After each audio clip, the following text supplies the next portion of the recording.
Victoria, obed Lake Baringo, Bogoria, Guinea. Yudoka there is the expansion mar lake area cha. Kanyo bedo swampy, it no longer becomes habitable for humans. Chuno ni nyaka kendo jite chak wuog kanyo nkech especially kuonde mag coast, there has been an issue mar sea levels rising. Yudoka na medore ochwalore kabisa kuma ji no dake. Koro displacement cha timore. To seche ma displacement timore, it becomes a development problem nikech population mar piny medo dongo. King'iyo census mane mokadho we were at 30 million. The previous one. Moroni kobiro to we were at about 45.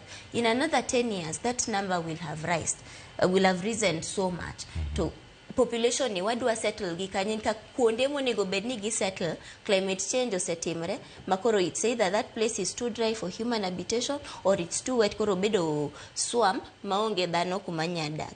To implication en ni ka waonge kuma wapur to food security chabe wadhi lose. So king'iyo sirikal onego bedni ng'iyo malong'o wacho ni sawa a part of mitigation measures ang'o ma pod wan go in terms of natural assets, how are we utilizing nikech pod wan gi national parks marwa, pod wan gi forests mago which are part of natural capital monego bedni wayute as a country mondo wa support systems mago. To yudo kamano ok gima osebedo katimore nikech warito until it's too late. So seche moko ok warite yo marach, seche moko warito until it's too late nikech be pesa ma wadwa keto kanyo be onge. Gini yudo ka pod wadok ywak ne Global North ni yawa miwa uru pesa mondo wayud kaka wanya mitigate gigi nikech seche ma usetimo emissions mang'eny ka wan wachiwo emissions matin.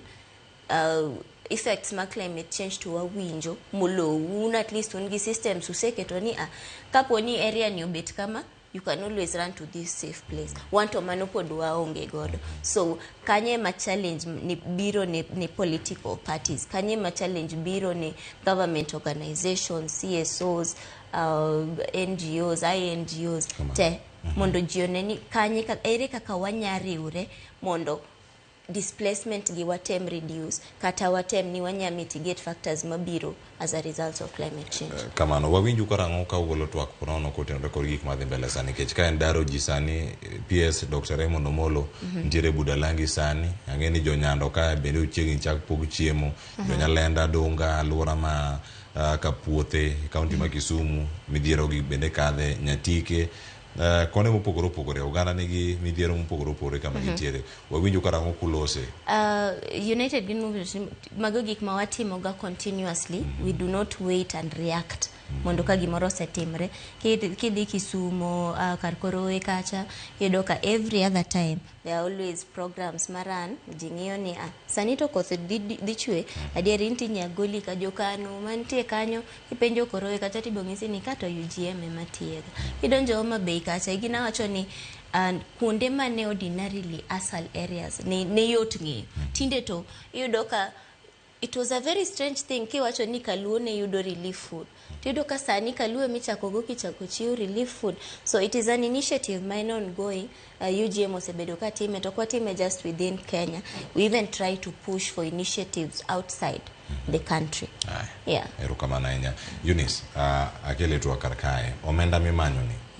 Omenda ma